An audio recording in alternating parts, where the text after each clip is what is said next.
On va maintenant voir comment on peut générer un graphique directement, un nuage de points et un graphique directement à partir d'une table des valeurs dans un tableur Sheet.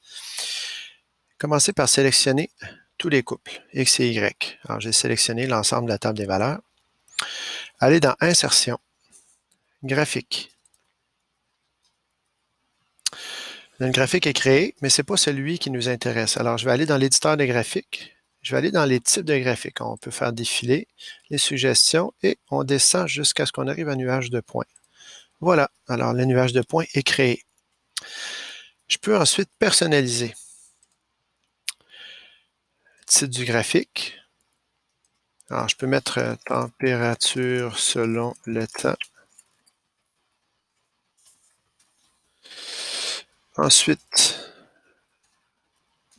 je peux changer la couleur. On peut préférer ça en rouge, par exemple. Je vais le laisser en bleu, moi je le vois mieux.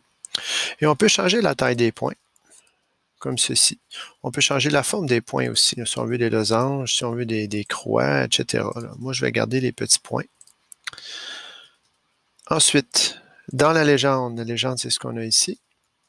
On peut la garder à droite, la légende, ou la changer de place. On va baptiser l'axe horizontal, le libellé.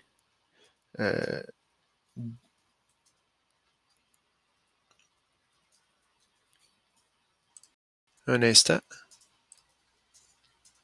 Alors, je vous invite à ce stade-ci à utiliser l'ancien éditeur graphique en descendant ici parce que il est plus complet. Je suis plus familier avec celui-là.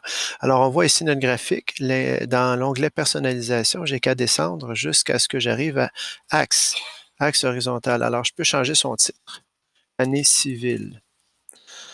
Ensuite, on peut mettre à jour et on voit année civile qui vient d'apparaître. Vous voulez poursuivre la modification?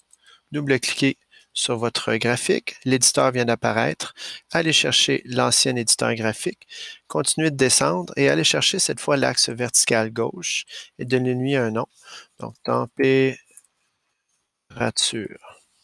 Il faut être plus précis dans votre travail. Là. Moi, je ne fais que vous montrer comment ça fonctionne.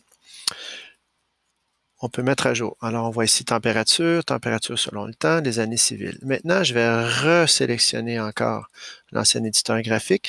Et là où ça devient intéressant, c'est que je peux descendre jusqu'en bas et faire apparaître la courbe de tendance qui se trouve à être en fait une tendance linéaire que voici. Je peux même modifier le nom de la légende ici. Et rendu là, ce que je vous suggère de faire, c'est d'explorer ici la personnalisation pour que vous puissiez écrire ce que vous voulez.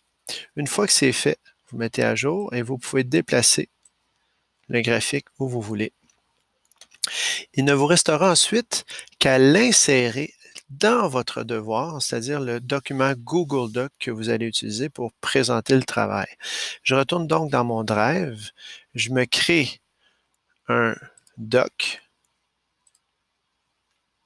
Et voilà. Et là, ce que je fais, c'est que je vais aller chercher mon graphique.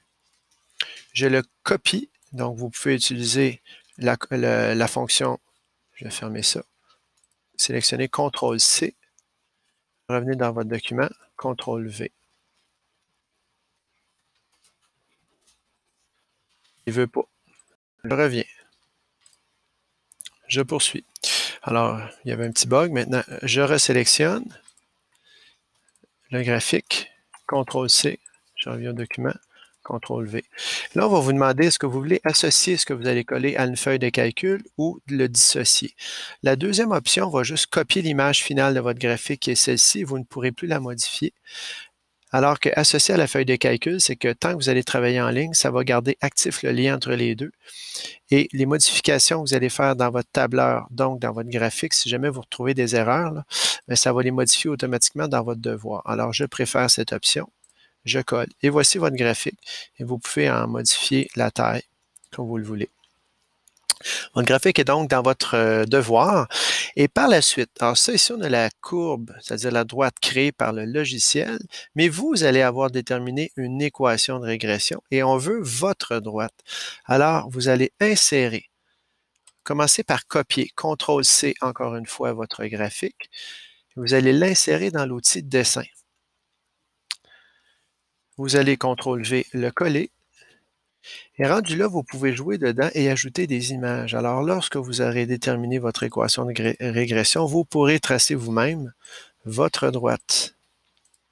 Alors, on veut un trait qui fait, par exemple, je ne sais pas moi, ceci. Supposons que c'est ça. Ensuite, vous voulez calculer le... Je vais l'effacer, on ne la veut pas. Vous voulez calculer le coefficient de corrélation linéaire. Et pour ça, vous avez besoin d'un rectangle. Alors, vous allez insérer une forme rectangulaire. Cette forme ici, vous allez la mettre transparente. Alors, transparent. Et vous pouvez par la suite la bouger, la déplacer et vous assurer qu'elle encadre parfaitement votre nuage de points tout en respectant la pente de votre droite. Et de cette façon-là, votre droite passe exactement au centre du nuage de points, du rectangle. Et vous pouvez, après ça, mesurer à la règle les dimensions de votre rectangle pour déterminer la valeur du coefficient de corrélation. Une fois que tout ça c'est fait, vous enregistrez et vous fermez. Et vous avez ceci inséré dans votre travail. Pour le reste, c'est un peu d'exploration et du plaisir. C'est tout.